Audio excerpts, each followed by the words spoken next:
ọ̀rọ̀ Abrahamu yìí ti wá gbẹnu tán báyìí o.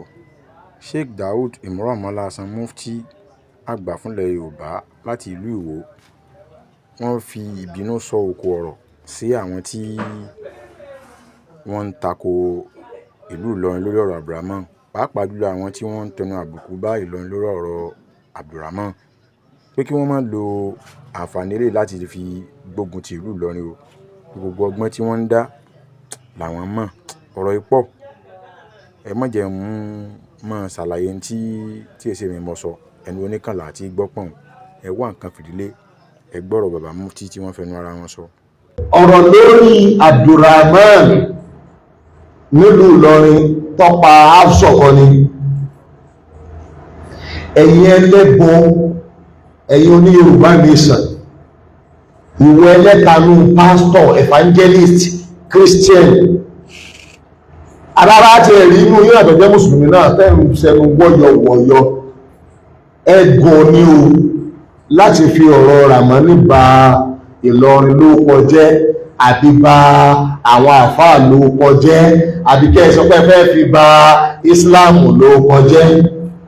Orí yìí ò pé ni o, ẹ ti wá rí opportunity tẹ́bi lè máa bú Ìlọrin, àbẹ́ ti rí opportunity tẹ́bi lè bú àwọn àfáà, àbẹ́ ti rí opportunity tẹ́bi lè bú Islam, àbẹ́ ti rí opportunity tẹ́bi lè bú àwọn mùsùlùmí. Ẹ lọ sásábẹ́ ọ̀rọ̀ Ràmọ́nì sí Ràmọ́nì nìkan ni. Ẹwà jágun ń bẹ̀ mọ́. Ọ̀rọ̀ Ràmọ́nì ó ní point mẹ́ta ká gbọ́dọ̀ kìlíà lónìí. Àkọ́kọ́ ń tí Ràmọ́nì ṣe ọ̀dá òṣìṣẹ́ kan lọ́rin bẹ̀, torí tẹ́ bá fẹ́ fi bú lọ́rin ẹ̀bù Ìbàdàn ẹ̀bù ìlú rẹ̀ wọ́n kò sí ju ọ̀nà ìbú, torí ń tí Ràmọ́nì ṣe kò sí ju ètí ṣe. Ìkejì, kò sí ẹbí bú mùsùlùmí torí tí pásítọ̀ náà ṣe tí tọ́sẹ̀rẹ̀ lọ́sẹ̀ náà wà. Wọ́n ti mú àwọn míì náà, wọ́n ti mú pásítọ̀, wọ́n ti mú bàbá aláwo tó ṣe èyí tó burú ju ti Ràmọ́nì lọ. Ìgbé Ràmọ́nì èyí tó kéré àdúgbò ọ̀rọ̀ ẹ̀ ní pé ọ̀pá Haúsá oge wẹ́lẹ̀wẹ́lẹ̀ lórí ọ̀nà gbọ̀ngàn bẹ̀rẹ̀ bí àwọn ọlọ́pàá ti rí àwọn ẹlẹ́bọ tí wọ́n kó òkú àìmọye èèyàn ibi 100 tí wọ́n ti dú wọn, wọ́n ti lo èdè wọn fóòsà, wọ́n wá ń rò àwọn tí wọ́n ń gbàdúgbò wọn wá gbé ilé nìkan pé lábá lọ́wọ́ Ràmọ́nì bẹ́ẹ̀ bá lọ́pọ̀ ọ̀ndà asáré nìkan ibi wọ́n ti rí ọ̀pọ̀ èèyàn tí wọ́n ti lẹ̀ jẹ wọn fóòsà. Kí lọ wá fẹ́ sọ ní Yorùbá nation ìbí òsàtẹ́lẹ̀ ń pọn lérí? Kí lọ fẹ́ sọ bàbá ẹlẹ́bọ? Ìbí wọ́n ti rí pásítọ̀ ó ti pa ọmọ, ó ti kú, kò sẹ́ni tí wọ́n yìí rí. Yẹ́bá ní wọ́n ráwọn àfá, wọ́n ráwọn pásítọ̀ náà, tẹ́bá ní wọ́n ráwọn àfá, wọ́n rí àwọn bàbá aláwo náà, ṣùgbọ́n ta lọ́kọ́kọ́ bẹ̀rẹ̀ nínú ìtàn ọmọ káàró òjìrì? Ẹ̀yin ẹlẹ́bọ lẹ́kọ́kọ́ bẹ̀rẹ̀.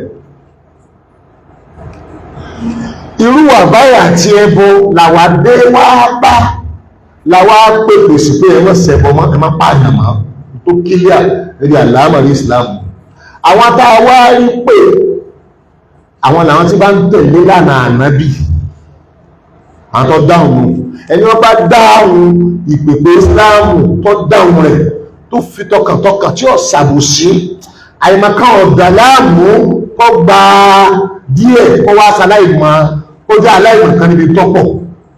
Àwọn kan bẹ àìmọ̀kan ní lọ́jọ́ wọn máa ṣẹbọ, àwọn kan bẹ ó ti ẹ̀ṣẹ́ dáàtì mọ̀gán pẹ̀lá ń sọ fún pé tọ́lọ ń wí tánà bí wúrè wọ́n rárá ìtàwọn bá lọ́dọ̀ àwọn bàbá àwọn làwọn sí kéré làwọn ń ṣe, kódà gbogbo àwọn bàbá wọn ànù ní ń pè wọ́n sí. Mùsùlùmí gẹ́gẹ́gẹ́gẹ́gẹ́ tẹ̀lẹ́sà rẹ̀ onáàlẹ́ tí bá ń tẹ̀lé tọ́lọ ń bá wí. Ẹ dákun, gẹ́gẹ́ bí olùgbọ́ wa, kí ló yé inú ọ̀rọ̀ tí bàbá mufti sọ yìí o, torí ọ̀rọ̀ náà fẹ́ tóbi làákàyè tèmi lọ. Ẹ dákun, ṣé ọ̀rọ̀ yìí sọ jẹ mọ́ pé wọ́n ń bínú Ìlọrin àbí ìtara pé ìjọmọ̀nìyàn láyàn fi ń sọ̀rọ̀? torí ọ̀rọ̀ bàbá mufti yóò yé mi o. Bàbá mufti ń sọ bí ẹni pé bóyá àwọn èèyàn tí ń bínú Ìlọrin tẹ́lẹ̀ wọ́n wá fẹ́ lo àǹfààní tó ṣẹlẹ̀ sí Abdulrahman láti fi máa dojú ìjà kọ Ìlọrin. Ẹgbọ́n sí bẹ́ẹ̀ lórí, torí kò yé mi o. Ntọ́kan àwájú ni pé ilẹ̀ Yorùbá kò gbọdọ̀ bàjẹ́, ìran Yorùbá a sì gbọdọ̀ fààyè gba ìwà àbàjẹ́ bó ṣe lè wu ọmọ. Irú èèyàn tó bá rí ọ jẹ́ ẹni tó bá hùwà àbàjẹ́ dandan ni kó jìyà. Ìlú tí ìwà àbàjẹ́ bá ti wá dandan ni ká sọ, torí Yorùbá bọ̀ wọ́n ní tá a bá perí ajá perí ìkòkò tá a fi ṣe. Ojú tèmi fi ọ̀rọ̀ tó wà nílẹ̀ inú kò tí mo ṣe dákọ̀ Abdulrahman tí wọn ò ní dákọ̀ Ìlọrin mọ́, torí ọmọ Ìlọrin ni, ìlú Ìlọrin ni ìṣẹ̀lẹ̀ ti ṣẹlẹ̀. Ní tó bá jọ pé wọ́n ń gbógun ti Ìlọrin nínú ọ̀rọ̀ ẹ̀yin tẹ́ ẹ bá jólùgbọ́ wa, bóyá kò yí àwa tó, bóyá ọ̀rọ̀ tí wọ́n sọ bóyá ó tún yí ẹ̀yin ju àwa lọ, ẹ dákun ẹ bá ní ṣàlàyé kó lè jọ yé gbogbo alápapọ̀. Ẹ ṣé ẹ̀yin olùgbọ́ wa.